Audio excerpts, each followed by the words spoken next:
Hi everybody, Brendan Dennehy here, founder of the Fatherhood Programme and author of the book Fed, Funded and Ferried, A Father's Guide to Happy Children. Here at the Fatherhood Programme we celebrate the joys of fatherhood and all things paternal, and we love mums too. That's very important.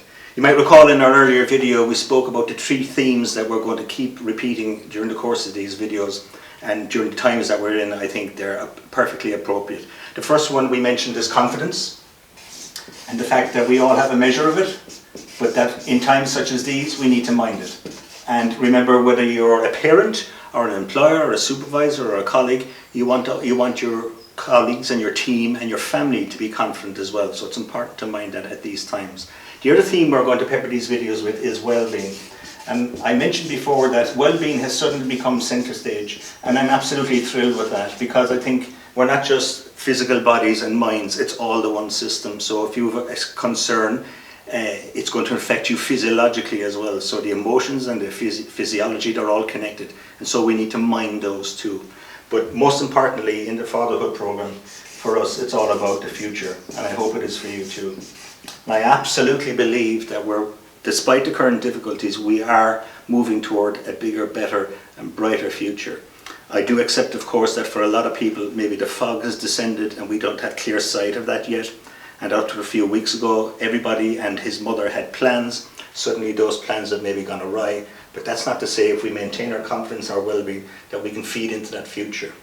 There are 2 conversations which take place in the world, and all of us take part in them. The first conversation is called the general conversation. Now when I say the general conversation, what I mean is, it's the conversation that you'll hear in the media, so newspapers, TV, radio and so on. And if you listen to the general conversation, they'll tell you probably in essence that the world has fallen off the edge of a cliff, and that woe is me and there's no coming back and so on. And they'll quote you quite accurately numbers and statistics and data about how bad things are. Now I'm not saying you shouldn't be informed, but I don't believe one should be inundated. So you need to listen to know what's going on in the world, but a much better conversation to be having is the specific conversation. When I say the specific conversation is, if you look to history and you look to the people immediately close to you, you'll know that this downturn, albeit a global one, is something that from which all of us will emerge at some time in the future. There's no question about it that historically the world goes through high and the world goes through low. Now, if you listen too much to the general conversation, you'll stay a lot longer in the trough. If you listen too much longer to the conversation, the general conversation, it does nothing for your well-being. It certainly won't do anything for your confidence, and it'll probably prevent you from moving into that future that we know is out there, albeit shrouded in mist at the moment.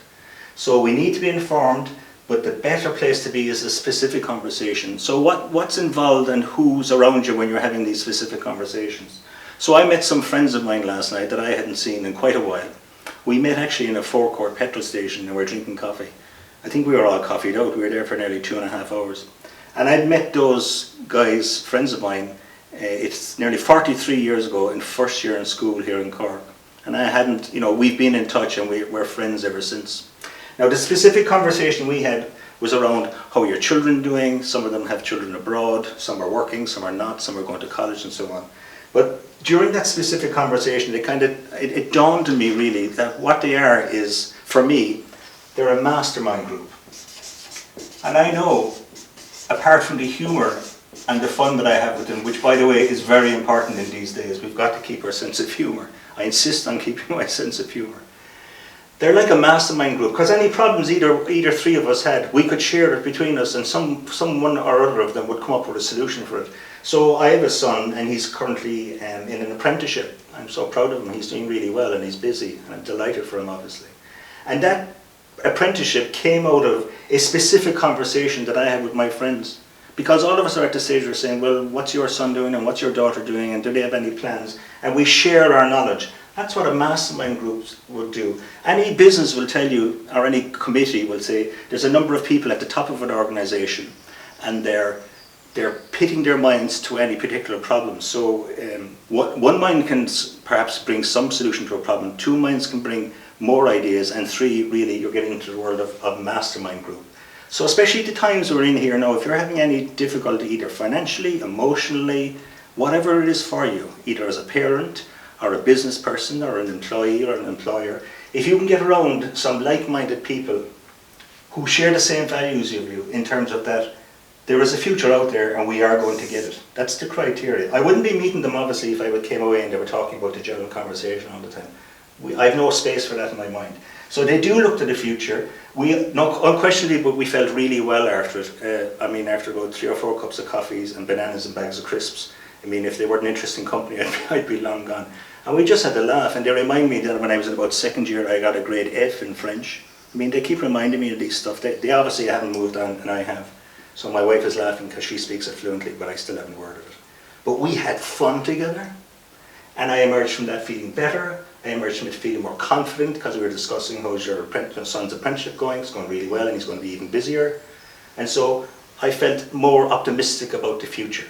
So our message here today is avoid the general conversation and all that brings. Surround yourself with your mastermind group. It'll help with your confidence, with your well-being, and definitely it'll feed into a bigger, better and brighter future.